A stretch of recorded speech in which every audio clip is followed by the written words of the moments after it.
Hi everyone, I'm Dulanga and welcome to Aligned and Flowing.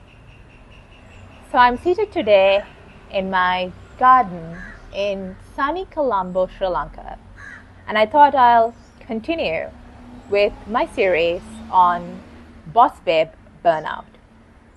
So if you haven't seen my previous video on what Boss Babe Burnout is and looks like, please find the link to my video in the comment section below. So, now that we know what Boss Babe Burnout looks like, what are my top tips to navigating Boss Babe Burnout? Step number 1, identify the problem. Any good Boss Babe knows that the first step to arriving at a solution is to identify the problem. Now, in the case of Boss Babe Burnout, physically it looks like feeling absolutely exhausted and tired and depleted, that even though all you want is sleep, the amount of sleep just doesn't energize you enough, as you are stuck in that repeated cycle. And emotionally, it can look like feeling numb, disconnected, angry at yourself for being here, because let's face it, you've done what everyone and yourself thought that you should do to get to where you are. So why are you not feeling joy and passion? Because you've done everything that you told that you were supposed to do. Step number 2, take a time out. Now, to Boss Babes, taking a time out is easier said than done, because they have so many people relying on them. They have their clients relying on them. They have their bosses relying on them. They have their teams relying on them. They have family relying on them, and they have friends relying on them. So how can a woman carrying the weight of the world take a time out? Girl, you need it. Most boss babes know that they need to take the time out. I found that myself and the women around me have a million excuses as to why they can't take that time out. Let's take the example of work. You have so many deliverables to meet within the next month or the next 2 months. But the thing is, even though you meet those deliverables, you're going to get a new set of deliverables. So you are in that constant cycle. And if you are truly a boss babe, in terms of work, you know that you proved your worth to your bosses, that they identify the value that you bring to your place of work. Ideally, you are well placed to take that time out, and most likely even your employers would know that you deserve it. Of course, they are not going to just give it to you. So you need to be willing to take that step and take that time out. So now that you've identified the problem, taken the time out, what do? Step 3 is the opposite of what you have been doing all this time. Step 3 is to just be. Now, when I was told to just be for the first time, I didn't know how to do it. I found myself asking, how do I just be? And I was literally Googling it, like, how do you just be?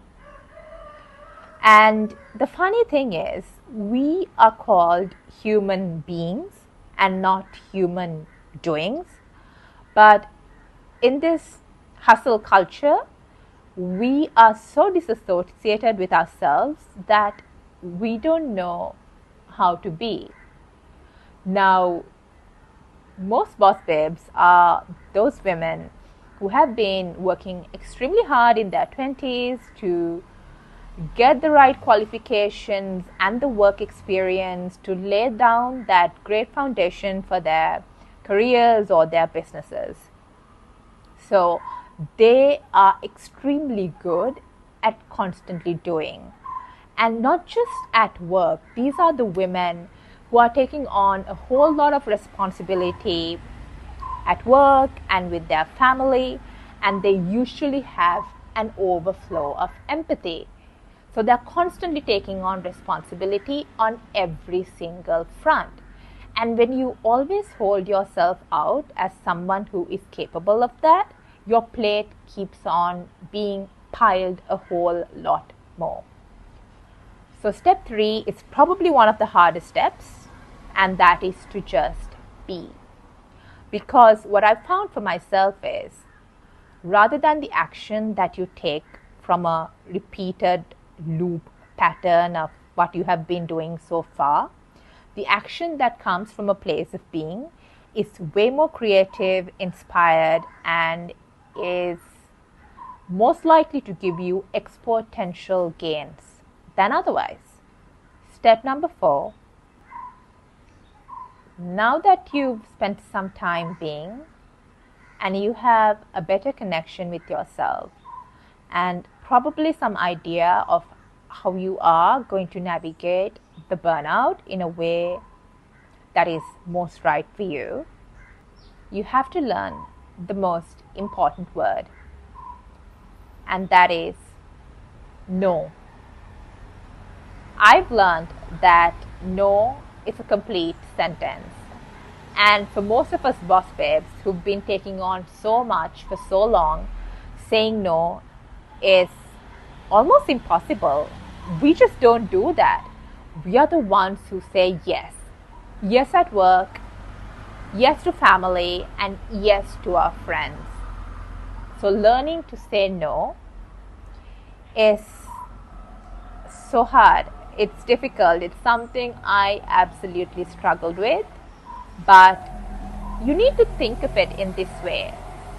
The energy you bring into something when you are saying yes from a place of obligation is so different to the energy that you would bring when you actually want to do it. So yes, another important step is to just say no. My last tip is to prioritize yourself. The thing with being a boss babe is that we've learned to put everyone else's needs before us, and we come so low down in our list of priorities. And we literally have no time for ourselves because we are either fighting fires at work or at family. We just don't have the time for ourselves. So it's extremely important to prioritize yourself.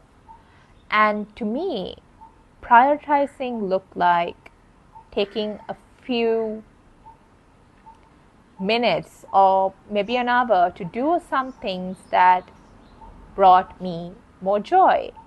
So for me, it meant starting the day with gratitude, getting in a good workout, having a healthy breakfast, because I know I've already done something for myself.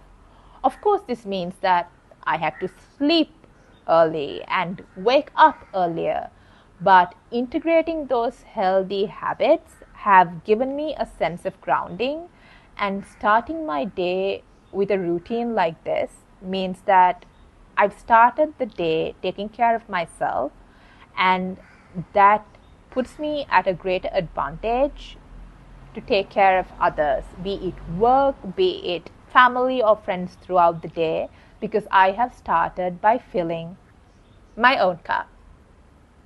So, these are my top tips for navigating boss babe burnout, and I'd really love to hear about how you have navigated your own boss babe burnout, or you see others navigating, in the comment section below. Until next time, Have a lovely week.